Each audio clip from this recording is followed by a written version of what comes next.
आज की इस वीडियो में हम लोग बात करने वाले एक ऐसे एलियन स्पीसीज की जिसको हमने अलग अलग कलर्स में देखा है और उस एलियन स्पीसीज के पास कुछ ऐसी पावर्स है कि वो ऑमलेटर्स को भी हैक कर सकता है और किसी भी मशीनरी चीजों को वो अपने इशारों में नचा सकता है। तो मैंने सोचा क्यों ना इस स्पीसीज गैल्वेनिक मेगामॉर्फ की हम लोग स्टार्टिंग टू एंड इस एक वीडियो में कवर करते हैं। इसलिए इस वीडियो में हम लोग काफी सारे गैल्वेनिक मेगामॉर्फ और अपग्रेड से रिलेटेड हम लोग बहुत कुछ जानने वाले हैं। इसलिए यार वीडियो बहुत ज्यादा इंटरेस्टिंग होने वाली, तो वीडियो को अभी एक लाइक कर दो और वीडियो को शुरू करते हैं। अपग्रेड यानी गैल्वेनिक मेगामॉर्फ आखिर इसकी शुरुआत कहां से हुई थी और इसको बनाया किसने, सबसे पहले हम लोग इस चीज के ऊपर जानते हैं। तो ये गैल्वेनिक मेगामॉर्फ की शुरुआत वहां से होती है जब एक दिन एजमथ गैल्वन प्राइम से उनके मून पे आता है। मतलब जो गैल्वेंस का मून होता है गैल्वन बी, वहां पर आने के बाद वो दिखता है कि वहां पर सब कुछ बेजान होता है, वहां कुछ भी चीज नहीं होता। तो एजमथ सोचता है कि क्यों ना मैं इस जगह पे एक एक्सपेरिमेंट करूं। वो जब वहां पर जाके एक एक्सपेरिमेंट कर रहा होता है तो उसका वो एक्सपेरिमेंट फेल हो जाता है और अनजाने में ही उससे एक स्पीसीज क्रिएट हो जाती है। और एजमथ से कोई नॉर्मल स्पीसीज क्रिएट नहीं हो गई थी, वो एक बहुत ही इंटेलिजेंट और चीजों के साथ वो मर्ज होना जानती थी। मतलब वो किसी भी मशीनरी चीजों के साथ मर्ज होकर उनकी पावर को काफी इनहेंस कर सकती है। एजमथ ने ऐसी स्पीसीज को बना दिया था और बहुत ही कम टाइम में वो जितने भी गैल्वेनिक मेगामॉर्फ थे उनने अपने प्लेनेट को अपने हिसाब से बना दिया था। वो एजमथ की बहुत ज्यादा रिस्पेक्ट करते थे और वो एजमथ को अपना लीडर मानते थे। पर यार एजमथ चाहता था कि वो उनके प्लेनेट को उनके ऊपर ही छोड़ दे और वो लोग अपने प्लेनेट को अपने हिसाब से चलाए। और कुछ इस तरीके से जो गैल्वेनिक मेगामॉर्फ होते हैं उनकी शुरुआत हुई थी। और इस स्पीसीज को क्रिएट करने के बाद एजमथ ने कुछ टाइम बाद जब ऑमलेट्रिक्स बनाया तो उसने ऑमलेट्रिक्स के अंदर भी इस एलियन स्पीसीज का डीएनए डाला था और उस टाइम में हमें ऑफिशियल तरीके से अपग्रेड देखने को मिला।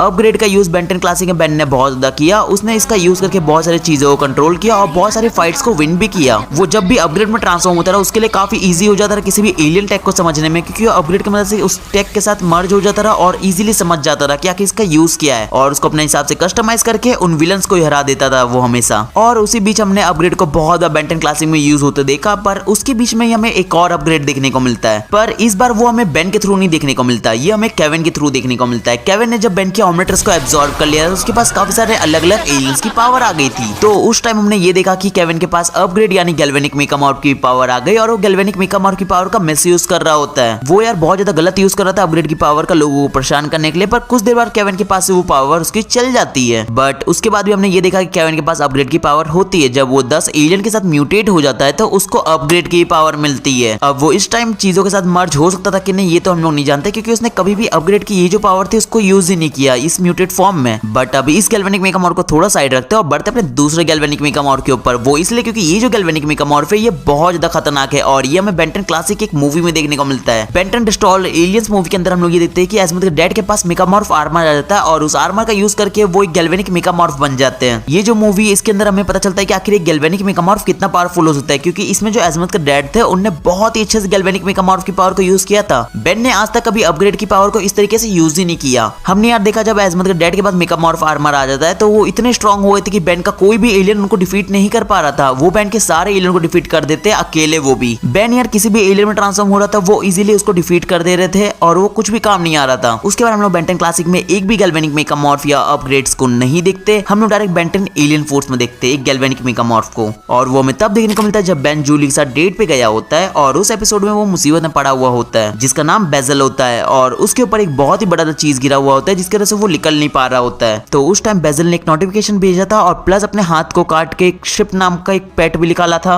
जो कि यार प्लमर्स को ढूंढे और प्लमर्स आके इसकी हेल्प कर सके। और ठीक उसी एपिसोड में हमें एक छोटा गैल्वेनिक मेगामॉर्फ शिप भी देखने को मिलता है जो कि एक पेट होता है और यार बेन को लग रहा था कि वो उस पर अटैक कर रहा है, इसलिए बेन भी उससे फाइट कर रहा था। But end to end Julie समझती है कि नहीं है तुम्हें कुछ बताना चाह रहा है और फिर बेन जूली की बात सुनता है और वो जगह पे जाता है तो वो दिखता है कि वहां पर एक गैल्वेनिक मेगामॉर्फ फंसा हुआ होता है और वो और कोई नहीं बेजल ही होता है। और फिर बेन ह्यूमंगस फॉर्म में ट्रांसफॉर्म होता है और वो उस गैल्वेनिक मेगामॉर्फ बेजल को बचाता है और वो जैसे ही बचता है वो अपने शिप को सही करता है और वो वापस अपने प्लेनेट पे वापस भाग जाता है और वो शिप को यहीं पर छोड़ देता है और फिर शिप अर्थ पे रह जाता है और शिप को जूली अपने पास रख लेती है, उसको ट्रेन करती है और वो चीजों को देख के ही उनमें ट्रांसफॉर्म हो सकता है। तो वो जाते हैं उस पेट शिप को चोरी कर लेते हैं और उस टाइम शिप का कलर चेंज हो जाता है और वो ग्रीन से रेड हो जाता है और वो जूली और बेन की टीम को अटैक करने लग जाता है। पर जूली की काफी सारे कन्विंस करने के बाद वो समझ जाता है कि ये और कोई नहीं, ये जूली है। जूली की यार बातें सुन के शिप वापस से पहले जैसा हो जाता है और वो ग्रीन कलर का हो जाता है और हम लोग ये देखते हैं कि वो फिर जूली की बात मानता है और पूरे फॉरएवर नाइट्स के अच्छे से बैंड बजाता है। और उसके बाद हम लोग ने काफी बार शिप को देखा, वो बेन 10 के ऑलमोस्ट सारी सीरीज में हमें दिखने लगा क्योंकि वो जूली का पेट था और जब भी बेन की टीम को हेल्प चाहिए होता है वो लोग जाते हैं शिप से हेल्प मांगते हैं। पर उसके बीच में ही हम लोग बेन 10 अल्टीमेट एलियन में भी एक और गैल्वेनिक मेगामॉर्फ को देखते हैं और वो एक मेगामॉर्फ गार्ड होता है और ये हमें तब देखने को मिलता है जब बेन के अल्टीमेट एलियंस उसके ऊपर हावी हो रहे थे और वो ऑमलेटर्स के अंदर चल जाता है। और फिर को सही करने के लिए ग्वेन और केविन एक प्लान बनाते हैं और दोनों का प्लान अलग अलग होता है। ग्वेन बोलती है मैं ऑमलेटर्स के अंदर जाके मैं सही करूंगी और केविन बोलता है मैं एजमत के पास जाके इसको सही करवाऊंगा। तो ठीक दोनों अपना अपना प्लान फॉलो करते हैं। ग्वेन ऑमलेटर्स के अंदर जाती है और केविन एजमत से मिलने जाता है। अब वो एजमत से मिलने गैल्वेंस के प्लेनेट तो पहुंच गया था, पर वहां पर जाने के बाद उसको एक मेगामॉर्फ गार्ड देखने को मिलता है जो कि एक गैल्वेनिक मेगामॉर्फ की स्पीसीज ही होता है। और केविन ने उस टाइम बहुत कुछ ट्राई किया पर केविन इस गैल्वेनिक मेगामॉर्फ को नहीं रोक पा रहा था और इस गैल्वेनिक मेगामॉर्फ में केविन को बहुत धोया और वो केविन को और मारता अगर उस टाइम अगर एजमत नहीं आते और एजमत ने आके रोक दिया तब वो जाके गैल्वेनिक मेगामॉर्फ रुका था। और ये हमें बहुत ही बड़ा गैल्वेनिक मेगामॉर्फ देखने को मिला। नॉर्मली यार इतने बड़े गैल्वेनिक मेगामॉर्फ होते नहीं, पर हमें ये देखने को मिला। और उसके बाद हम लोग बेंटेन अल्टीमेट एलियन में और कोई दूसरे गैल्वेनिक मेगामॉर्फ को नहीं देखते, हम लोग बेंटेन ओमनीवर्स के अंदर देखते हैं। और इस बार का जो हमें गैल्वेनिक मेगामॉर्फ देखने को मिला ये सभी से अलग है। अभी तक हमने जितने भी गैल्वेनिक मेगामॉर्फ देखा हमने सिंपल वाले देखा थे, पर ये उनका म्यूटेड फॉर्म है। अब यार एजमत ने इसको क्रिएट तो नहीं किया था, पर ये मिस्टेकली क्रिएट हो जाता है जो कि एक अधूरा गैल्वेनिक मेगामॉर्फ था जो कि यार स्टार्टिंग में येलो कलर का होता है और उस टाइम वो बहुत ज्यादा पावरफुल नहीं था। और वो एजमत को बहुत बार बोलता है कि एजमत मुझे तुम सही करो, पर एजमत उसकी बात नहीं सुन रहा होता और एजमत को सही नहीं करता। इसलिए वो एजमत का असिस्टेंट एल्विडो को अपने साथ लेके जाता है और वो हेलिक्स के साथ कुछ तो ऐसा एक्सपेरिमेंट करता है जिसकी वजह से हम लोग को ये लगता है कि मेलवेयर तो शायद खत्म हो गया। बट कुछ देर बाद हमें एक नया मेलवेयर देखने को मिलता है जो कि पहले येलो कलर का होता है, अब वो रेड कलर का हो गया था और पहले से बहुत ज्यादा स्ट्रॉन्ग हो गया था। मतलब यार ऐसा समझ लो कि अब उसकी कोई वीकनेस ही नहीं रही। नॉर्मली यार जितने भी गैल्वेनिक मेगामॉर्फ होते थे वो चीजों के साथ मर्ज होते थे, पर ये चीजों को अपने अंदर एब्जॉर्व कर लेता है। और जैसे ही मेलवेयर को अपनी पूरी पावर मिलती है और हमें पता चलता है कि वो बहुत ज्यादा पावरफुल हो गया, उसने बहुत बड़े बड़े काम किए हैं। उसने यार बेन के बहुत ज्यादा पावरफुल और बहुत इसके फेवरेट एलियन जो कि बेन का सबसे फेवरेट एलियन था फीडबैक, उसने बेंटन क्लासिक में उसको भी खत्म किया था। और यार मेलवेयर का बहुत ही बड़ा हाथ था नेमेटिक्स बनवाने में क्योंकि उसने ही ब्लूप्रिंट लाके दिया था और डॉक्टर साइको बॉस के साथ मिलकर भी उसने काफी बार हेल्प किया है नेमेटिक्स में। उसने यार ओमनिट्रिक्स का ब्लूप्रिंट लाके डॉक्टर साइको बॉस को दिया था, उसके बाद ही उसने नेमेटिक्स बनाया था। और बहुत बड़े और खतरनाक विलन्स के साथ वो मिलके बेन को काफी बार मुसीबत में डाल चुका है ऑलरेडी। और बेंटन ओमनीवर्स के अंदर हमें सिर्फ एक ही गैल्वेनिक मेगामॉर्फ नहीं देखने को मिले, हमें बहुत सारे गैल्वेनिक मेगामॉर्फ देखने को मिले जैसे कि गैल्वेंस म्यूजियम गार्ड भी हो गए। ये जो गैल्वेनिक मेगामॉर्फ होते हैं इनका ये काम होता है कि जो गैल्वेंस ने बहुत बड़े बड़े इन्वेंशन किए जिनको ये लोग ने म्यूजियम में सजा के रखा था और बहुत ही जो उनके पुराने चीजें होते हैं जो कि म्यूजियम में होते हैं उनका ये देखभाल करते हैं। अब ये तो बात हो गई सिंपल वाले गैल्वेनिक मेगामॉर्फ, पर मैं आप लोग को अब बताऊंगा अल्टरनेट यूनिवर्स के गैल्वेनिक मेगामॉर्फ और ये हमें तब देखने को मिलता है। तो जब प्राइम बेन और बेन 23 मैड बेन के टाइमलाइन में गए थे तो उसी एपिसोड में हम लोगों ने ये देखा कि हमें एक अल्टरनेट यूनिवर्स का गैल्वेनिक मेगामॉर्फ देखने को मिलता है और ये हमें बेन 23 के थ्रू देखने को मिलता है जिसका नाम टेक्नो बबल होता है। और ये एक ब्लू थीम का गैल्वेनिक मेगामॉर्फ होता है जिसमें बेन 23 ट्रांसफॉर्म होता है। और जैसे ये इस गैल्वेनिक मेगामॉर्फ में ट्रांसफॉर्म होता है और फिर वो लोग मेल्टवेन से फाइट करते हैं और वो जो दोनों फ्यूजन हमें देखने को मिला था टेक्नो बबल और क्लॉकवर्क का, उस यार फ्यूजन की हेल्प से ही वो लोग उस टाइमलाइन से बाहर भी जा पाते हैं।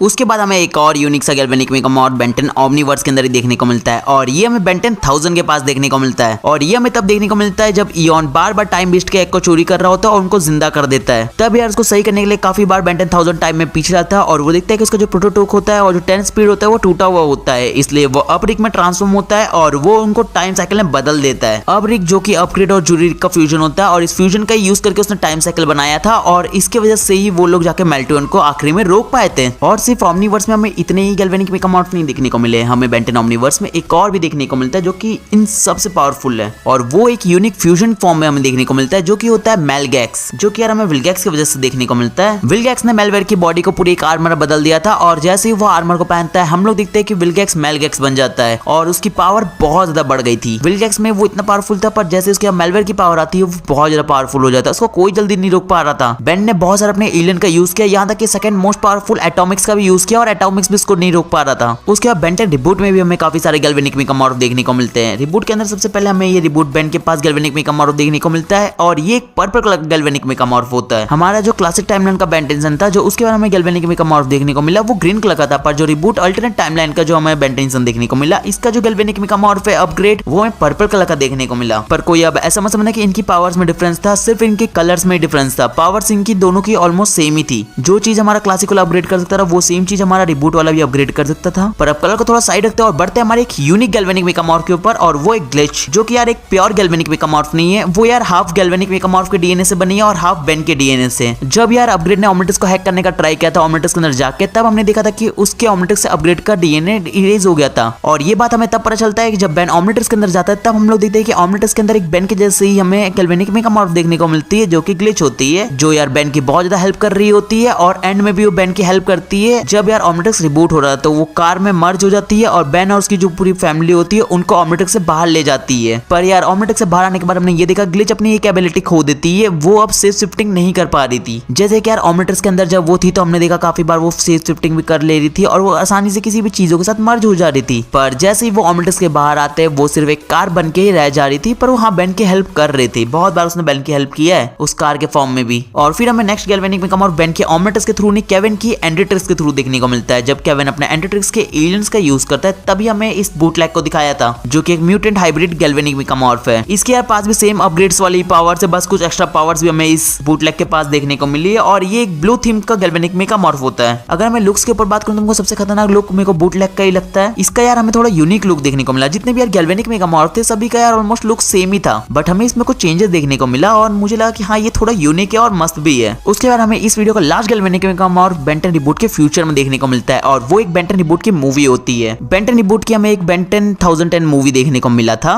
और ठीक उसी मूवी के अंदर हमें फ्यूचर अल्टरनेट वर्जन की एक ग्लिच देखने को मिलती है जिसका नाम हिच होता है। अब ये जो फ्यूचर वर्जन की हमें जो ग्लिच देखने को मिली, सॉरी हिच देखने को मिली, इसका यार बॉडी का स्ट्रक्चर हमें काफी ज्यादा चेंज देखने को मिला। जो हमने इसके पहले वाले ग्लिच को देखा था वो हमें एक कार के शेप में देखने को मिली, पर इसका शेप मेरे को पता नहीं चला था आखिर क्या शेप है। अब मैं अच्छे से तो इसकी पावर्स नहीं बता सकता, पर मेरे को लगा कि ये जो नॉर्मल हमारी ग्लिच थी उससे बहुत ज्यादा पावरफुल थी। जब वो ग्वेन के साथ मर्ज हुई तब हमने देखा कि यार ये कितनी पावरफुल है। ये जो ग्लिच थी वो हमें शिप की याद दिला रही थी। शिप भी छोटा पैक बड़ा धमाका था सेम इसके तरह। और इस फ्यूचर वर्जन की गैल्वेनिक मेगामॉर्फ ग्लिच के साथ हमें जितने भी गैल्वेनिक मेगामॉर्फ थे जो कि बेन 10 की सीरीज में हमें दिखाए वो सारे मैंने आप लोग को इस एक वीडियो में बता दिए। तो अब इसलिए मेरे को सबसे पहले आप लोग कमेंट से बताओ आपको सबसे खतरनाक गैल्वेनिक मेगामॉर्फ कौन सा लगा। लुक्स में यार मेरे को दो गैल्वेनिक मेगामॉर्फ बहुत ज्यादा पसंद आए। एक तो ये एंटीट्रिक्स वाला पसंद आया और ये एक डिस्ट्रॉयल एलियंस वाला जो हमें एजमत के डैड के पास देखने को मिला वो पसंद आया था। और पावर्स में लास्ट वाली ग्लिच की मुझे पावर बहुत खतरनाक लगी। तो अब जो भी लोग वीडियो में यहाँ तक पहुंच गए वीडियो में जाके अभी एक लाइक कर दो क्योंकि आप लोगों ने वीडियो पूरे एंड तक देख ली है। और यार जो भी इस चैनल पे मेरी न्यू ऑडियंस है जिनको नहीं पता कि मैं इस चैनल पे क्या करता हूँ, तो देखो मैं बेन 10 के वीडियोस ही बनाता हूँ। बहुत ही अलग अलग टाइप के मैंने बेन 10 की वीडियोस बना के ऑलरेडी अपने चैनल पे अपलोड करके रखी है। इसलिए जो भी बेन 10 का फैन है याद से चैनल को सब्सक्राइब कर लो। और मैंने ऑलरेडी बहुत सारे चैनल पे मैंने वीडियो अपलोड करके रखी है, उनमें से यार बहुत सारी ऐसी वीडियो होगी जो कि स्क्रीन में भी आप लोगों को डिस्प्ले हो गई होगी, तो आप लोग इन वीडियोस को भी देख सकते हो। ये भी वीडियो बेन 10 से रिलेटेड है। अब मैं तो आप लोग से बेन 10 में कोई दूसरी वीडियो मिलूंगा, पर तब तक आप लोग इन वीडियोस को देख सकते हो।